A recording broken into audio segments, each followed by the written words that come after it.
मैंने कहा कि पोथी शिवराज सरेंडर करो, और वो कहता सरेंडर नहीं करेंगे, अब तो सील है के जाएंगे। समझते सील है कि मतलब अब तो गोली खा के जाएंगे, तो हमारी लाश को सील करके जाना।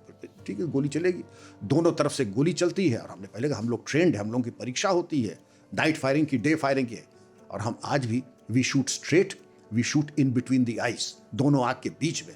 जो आज्ञा चक्र होता है, साधु और सात्विक सन्यासी उस पर ध्यान करते हैं, पुलिसकर्मी उसमें निशाना लेते हैं, तो उसके बाद वो मारा जाता है, मर जाता है, तो उसके बाद लाश दस्तयाब होती है। तो इसका फिगर देखना जैसे मेहमान की रोटी नहीं गिनी जाती है, पुलिस वाले ने कितने मारे हैं इसमें। लेकिन हाँ, आप कहते मारा, बिल्कुल मारा, ऐसा मारा है कि मैं आपको इसमें बड़ी इंटरेस्टिंग बात बता रहा हूँ। एक्टर दिलीप कुमार थे, बड़े अच्छे थे।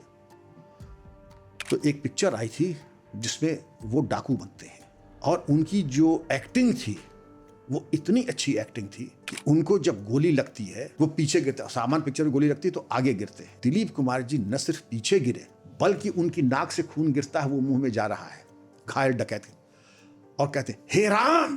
तो मैंने एक दो इनकाउंटर किए, उसमें बिल्कुल यही सीन आया, हे राम, जब नाक से खून जा रहा है। तो जब तक आपने खुद देखा ना हो, ये किया ना हो, आपसे तो मैंने कहा कि सर आपसे एक चीज पूछना चाहता हूं मैं। बहुत पिक्चरों में गोली चलने के सीन मैंने देखे, वो बिल्कुल फर्जी थे, लेकिन आपने जो एक्टिंग की वो आपने ये तो किया है, ये कहीं देखा है, ये कहाँ से है? क्योंकि बिल्कुल सही है। उनका देखिए, मैं साबित कदम हूँ, उनकी उन्हीं के शब्द, साबित कदम हूँ, अल्लाह परस्त हूँ, ये मेरे बस की बात नहीं है।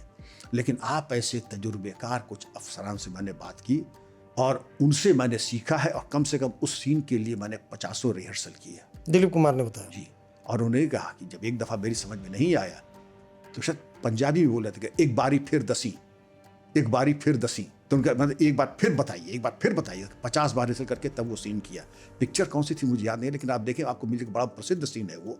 डकैती का था, डकैत था, गोली लगी थी, लेकिन जिस तरीके से भाव भंगिमा से वो हे राम कहता है, वो चीज़ वाकई देखने वाली थी। तो मैं सभी समझ गया कि ये तो बिल्कुल वही सीन है जो हमने जीवन में कई बार देखा है।